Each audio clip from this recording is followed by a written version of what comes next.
안녕하세요. 문근사입니다. 오늘은 역사 속에 등장하는 우리나라의 이름들에 대해서 이야기해 보겠습니다.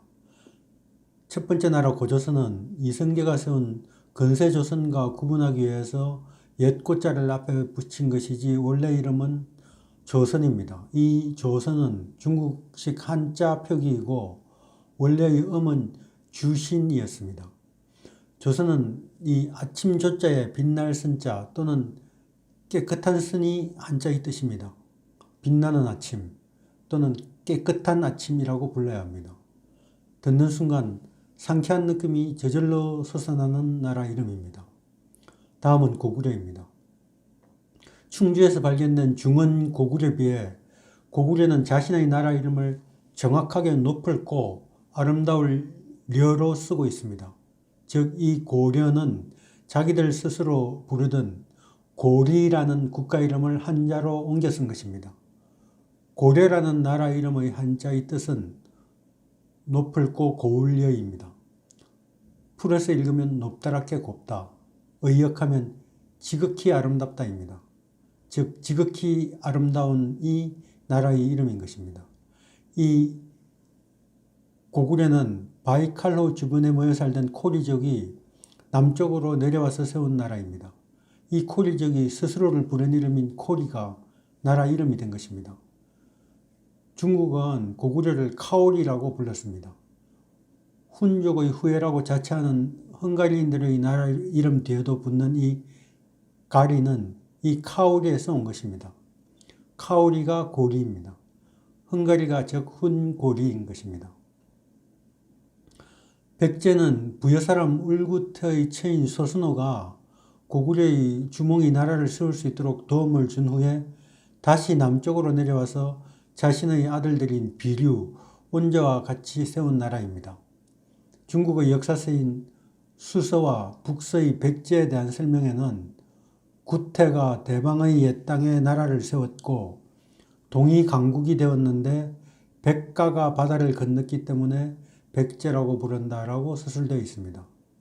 백제는 광개토 대왕의 비에는 백잔으로 기록되어 있습니다. 이때의 잔은 잔인하다는 뜻입니다. 외에서는 백제를 구다라라고 불렀습니다. 일본말로 구다라나이라고 하면 좋은 것이 아니다라는 뜻입니다. 원래 뜻은 백제 것이 아니다라는 말입니다. 이 당시의 외에서는 백제의 것은 좋은 것이라는 인식이 지배하고 있다는 것을 알 수 있습니다. 백제의 성왕은 수도를 사비로 천단 후 나라 이름을 남부여로 고쳤습니다. 부여의 원래 뜻은 부역해 밝아온다 할 때의 그 부여입니다. 이렇듯 백제는 여러 가지 명칭으로 불리는 나라였습니다. 또 다른 해석으로는 백제는 박제, 즉 밝은 땅이라는 뜻도 있습니다. 부여와 같은 의미라고 할 수가 있습니다. 무령왕릉에서 나온 묘지명에는 영동대장군 백제 사마왕이라고 기록되어 있습니다. 백제인 스스로도 자신들을 백제라고 불렀다는 것을 알 수가 있습니다. 가야는 가야, 구야, 가량, 가락, 가라 등 여러 이름으로 불립니다. 단재 신채호는 조선상고사에서 가라는 큰 못 또는 큰 늪이란 뜻이다. 각 부가 각각 제방을 쌓아서 냇물을 막아 큰 못을 만들고 그 부근에 자치부를 세워서 그 부락명을 가라라 칭하였다라고 하였습니다. 광개토 대왕 비문에 보면 외를 추격하여 임나가라 종발성에 이르니 성이 귀복하였다 라고 가야의 명칭을 가라라고 쓰고 있습니다. 600년이 지난 후대에 기록된 삼국사기와 같은 역사서보다는 그 당시에 새겨진 광개토 대왕의 비문이 더 정확할 것입니다. 그러므로 가야는 가라가 가장 정확한 이름입니다. 신라는 세라를 한자로 쓴 것입니다. 신채호는 세라는 냇물의 이름인데 세라라는 냇가 위에 있으므로 나라 이름을 세라라 칭한 것이다. 신라본기에 신라의 처음 이름을 서라벌이라 하였는데 서라벌은 세라불로 읽어야 할 것이며 이는 세라의 벌판이란 뜻이다 라고 하였습니다. 또 다른 해석으로는 서라벌 앞의 세라는 동쪽, 해 뜨는 곳이란 말이고 벌이란 벌판, 즉 넓고 평평한 뜻이 땅이다. 해 뜨는 곳의 넓고 평평한 땅이라는 해석인 것입니다. 구당서와 신당서에는 신라인들은 원래 변한의 후예다 라는 기록이 있습니다. 변한의 이 변은 고깔모자 변입니다. 변한은 피변, 즉 고깔모자를 쓰는 한인들을 뜻합니다. 이 고깔모자는 유목민족이 즐겨 쓰던 모자입니다. 중국의 사서에 보면 신라의 사신이 이 고깔모자를 쓰고 갔는데 접대를 맡은 중국 관리가 고깔모자를 두고 농담을 하였다가 고깔모자의 역사적 내력을 모르고 희롱한 죄로 처벌을 받았다는 기록이 나옵니다. 이 고깔모자는 중앙아시아의 흉노족, 스키타이족이 쓰던 모자로서 이 스키타이족 중에 일부가 샤카족입니다. 신라의 사신도 이 고깔모자를 쓰고 중국에 간 것으로 보아서는 이 모자는 종족의 표지였던 것입니다. 경주의 적석 목각묘와 가장 유사한 것은 샤카족의 무덤입니다. 이 경주 무덤은 평지에 곽을 설치하고 무덤을 만들었습니다. 그에 이제 돌을 쌓아서 만드는 무덤이죠. 이러한 적석 목각묘의 조성 방법은 카자흐스탄 지역의 샤카족 무덤에서 볼 수 있는 방식입니다. 샤카족의 이시크 고분에서 출토된 황금인간이 쓰고 있던 고깔모자에는 신라 근간에 보이는 요소들이 거의 다 갖추어져 있습니다.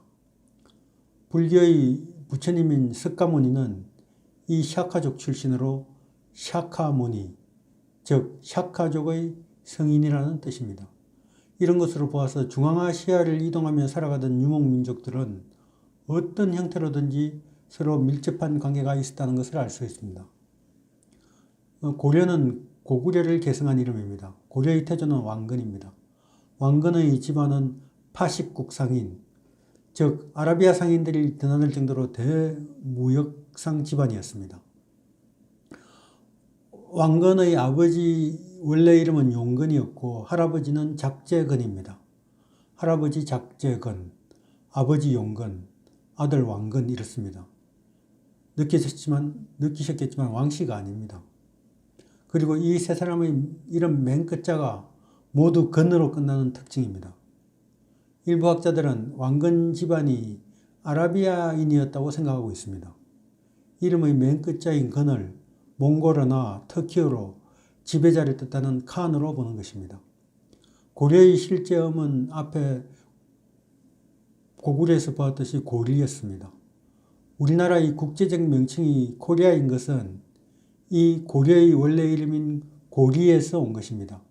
아랍인들은 고려를 세계의 코리아로 알린 사람들입니다. 이것은 아랍인들과 고려인들 사이에 활발한 교류가 이어졌음을 보여주는 증거인 것입니다.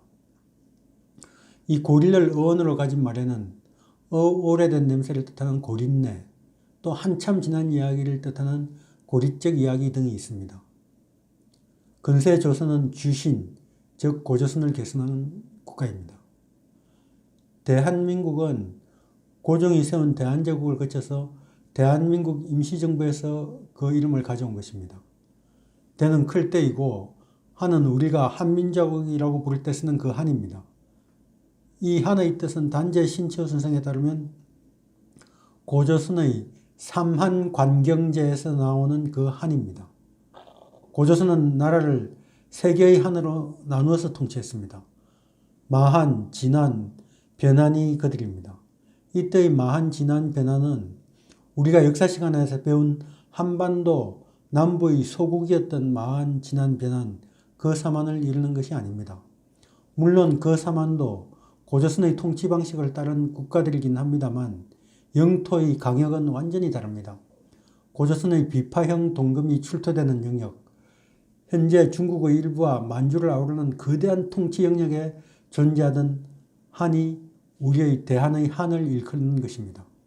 흉노 역시 통치 방법이 고조선처럼 최고 통치자인 선우가 있고 좌현왕과 우현왕을 두어서 나라를 다스렸습니다. 유목민족들은 나라를 다스릴 때 이 소트의 발과 같이 세 개의 형태로서 만들어서 서로 협력하는 형태로 다스렸습니다. 흉노, 선비, 스키타이, 투르크, 몰공, 몽골 등 그 부르는 이름은 제각각이었지만 이 이름들은 농경민족인 한인들이 뜻없는 삶을 살아가는 유목민족들을 일컫는, 즉 같은 사람을 부르는 다른 이름이었던 것입니다. 그러므로 우리의 대한민국의 대한 역시 고조선을 계승한 국가라는 뜻입니다. 앞에서 살펴본 우리나라의 이름들은 중국의 국가 이름인 발걸, 명이나 풀을 청에 비하면 대단히 격조가 넘치는 아름다운 이름들이라고 할 수 있습니다. 오늘은 우리 민족들이 살아왔던 나라들의 이름에 대해서 이야기해 보았습니다. 구독과 좋아요 부탁드리면서 이만 마치겠습니다. 감사합니다. 다음 시간에 뵙겠습니다.